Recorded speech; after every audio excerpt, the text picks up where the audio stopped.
Good morning, guys. I wanted to share with you a commission I did recently. Had a lady contact me. She saw a pen that I had made on my website. It was in a stand, and she wanted the pen, the stand, and a gift box to put it in. I've never made a gift box, but I wanted to give it a try. Contacted her. She wanted it made out of red wood. I told her I did not have any redwood, but she told me to make it whatever I wanted to. She trusted my work. I called Woodcraft in Birmingham, and I wanted some like cut off walnut, figured walnut. They didn't have any, but the guy told me, he said, look, I've got this Bubinga. Cut-offs, looks really nice. I had never seen Bubinga before. I said, sure, send me a picture of it. Let's see what it looks like. And now a word from my favorite woodworking apparel, work gear. Do you ever wish you had a work shirt that was comfortable, breathable, and durable? If so, I have got the solution for you. Johnny at Work Gear has engineered work apparel that is not only comfortable, moisture wicking, and UV protectant, it also performs as hard as you do. Whether it's the men's performance work long sleeve with the 4-way stretch, the men's performance work waffle hoodie with the relaxed slub style fit, or the performance work polo, the perfect shirt for any occasion. Or the men's performance work basic, where the only thing basic about this shirt is in the name.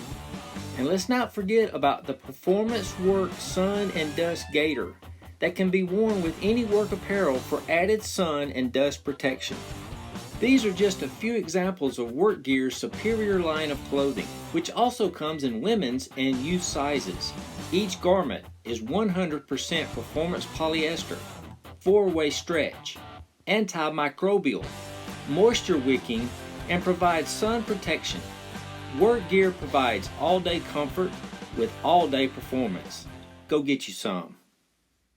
He sent me a picture of it, and guys, the wood is red. I had no idea Bubinga was a reddish wood. He also had some 4/4 figured walnut, about 6 foot long. I said, sure, send me that as well. I got it in, and now I needed to decide what kind of joint I wanted to do. I wanted to do a miter joint, but also was considering maybe doing a box joint. And by the way, this is my sign for miter joint. This is my sign for box joint. I first decided that I would try the miter joint. And I just have a rigid contractor's small table saw. I set it up, tilted the blade, got everything as perfect as I could, run some test pieces in it. Wasn't even close to fitting. I mean, it was close, but it wasn't perfect. So I adjusted, ran some more test pieces in, and I just couldn't get it to work. So scrap the miter joint. Let's go for a box joint. Jason at Bourbon Moth recently put out a video on a box joint jig sled thing. So I decided, let me make one of those. So I made it. It was kind of big and awkward, but my fence, I had to get that little tab just right to move for my notches. I cut test pieces and cut, and my joints were just loose. Couldn't get it right. I said, okay, maybe it's too big. Maybe I need a smaller one, because, I mean, it was a big box.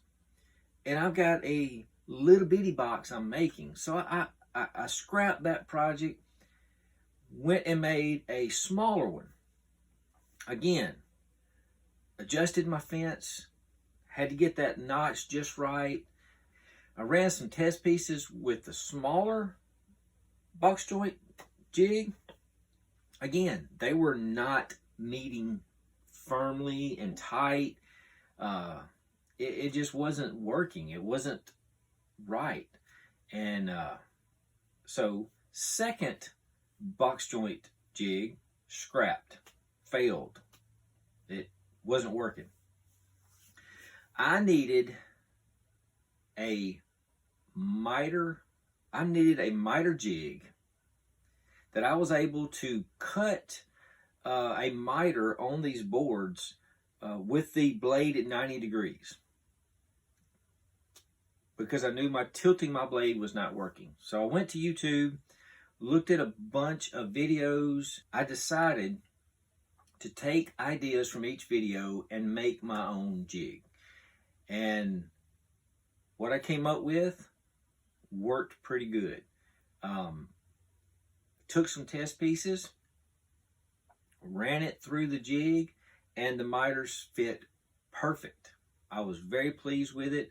So then I took my Bubinga, cut it to my size, ran it through the jig, and it worked great.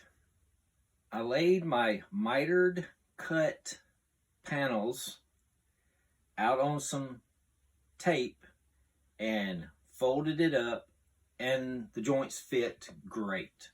I was very pleased with it. But I wanted some little accent pieces on the corners. I found Jenny at Willow's Woodworks. She does amazing work, makes the most beautiful boxes I've ever seen. Go check her out. It's amazing. I had some 1/4 figured walnut, and I wanted to take that, cut some little pieces out, and just make some decorative little pieces on each corner. Once I had everything test fit and everything fit good, I decided to go ahead and glue it up. So I glued it up, put it in some clamps, and let it sit for a day. After that was done, the glue was dry, I gave it a good sanding. Then it was time to make the lid. I decided to make the lid out of the figured walnut board that I had. Cut the lid to size. I believe the term is rabbited out, I think, along the edges, and where it would fit just nice and snug inside the box. And also made a little finger hold on top to be able to lift the lid on and off. I'm not in the habit of making videos during the process. Haven't got that confident yet. Continually make mistakes and have to correct my mistakes. And I made many mistakes in this build. Many. But I wasn't going to let it stop me. I wanted to learn from those mistakes, learn how to correct them, and get it done right. Many times we run into obstacles, hit a brick wall. This is not going to work. That's not going to work. The key is not to stop, not to give up, but to keep going. And with me not giving up and continually trying to make it better, trying to make it work, I think it turned out excellent. The finished product, as you will see, is pretty good for a first-time gift box. Once I got everything sanded and everything fit like I liked it, I needed to put a coating on it. So I decided to go with Danish oil. And as you see, applying that Danish oil just really brought out the grain, brought out the figure in that lid, and just overall really made that box look good. I let the Danish oil sit for a few days to try to cure on that box. And I wanted it to have a little shine to it. So I had a container of this Triple E Ultra Shine. I'd never tried it before, but I thought I'd give it a shot. I didn't realize how dull that box looked until I put that Triple E on there and polished it in, rubbed it real good, and I'm telling you, it just brought it to life. It made it shine so beautifully. I was very pleased with it and just learned a lot through this whole process. What to do and definitely what not to do. But I hope you enjoyed this video. Take a look at the finished product and let me know what you think. Thanks for watching.